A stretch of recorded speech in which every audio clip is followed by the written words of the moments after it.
Deus, muita coisa. Olha lá, meu Jesus, sai daí, minha filha. Jesus, que obra é essa? Dá licença, minha filha. Sai.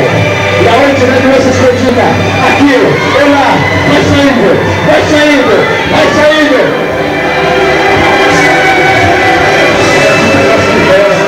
Sai, sai, sai. Aonde tiver doença, vai pra fora, vai pra fora, vai pra fora, vai pra fora, vai pra fora. Saiu doença. Está saindo pelo nariz. Fala aí, pastor Léo, fala. É coisa podre dele, coisa podre está saindo, coisa fedendo. Coisa podre e fedendo, saindo pela boca do nariz. Só Jesus faz. Levanta a mão, dá glória!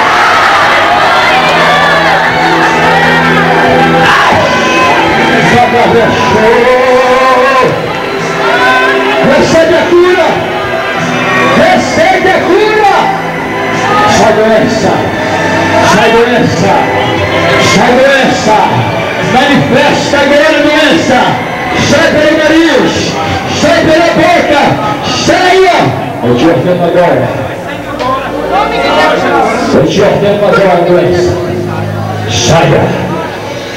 Aumenta só um pouquinho, meu filho! Aí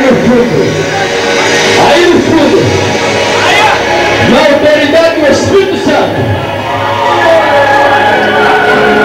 que o teu ministério a partir de hoje venha tomar um novo rumo, venha crescer na área subterrânea, que as portas para o teu ministério se abram nessa madrugada. Recebe o vaso, recebe o ungido. Recebe o coroa, recebe, até Deus te entrega nessa madrugada, até Deus te unge nessa madrugada, Ele que te separa, nessa madrugada, é coisa nova!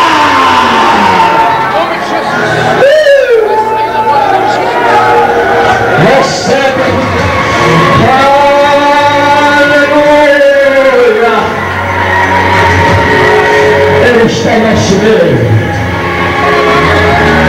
O poderoso Javé. Ele está no meio da sua igreja. O noivo está no meio da sua noiva. Sinta o toque de Deus. Chamada rápia. Sinta o toque de Deus. Vamos lá, continua vomitando.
É muita coisa. Em nome de Jesus, sai. Está sendo filmado. Quiser comprar a fita depois. 50 minutos. Vai. Agora, pela fé dos vasos que estão aqui no cabelo, bem nas pernas.